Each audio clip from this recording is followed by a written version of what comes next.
Assalamualaikum. Bagi Dr. Crack kita dah buka. So yang mana korang yang ada masalah cermin kereta nak repair lepas ni, semua datang ke Dr. Crack. So kedai kita kat bawah tu, Barakah Auto Glass, masih buka macam biasa. Cuma untuk yang buat repair saja perlu datang ke sini. Kedai kita kat bawah tu sentiasa full house. Yang booking, yang mana yang walk in, kedai terlalu padat.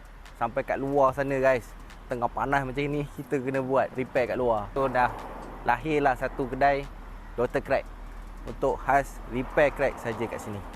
So korang yang mana ada masalah cermin kereta korang pecah, crack, nak repair stone chip, long crack, nak mention nak repair crack, walk in je. Nak tanya-tanya dulu ke apa ke, korang datang je.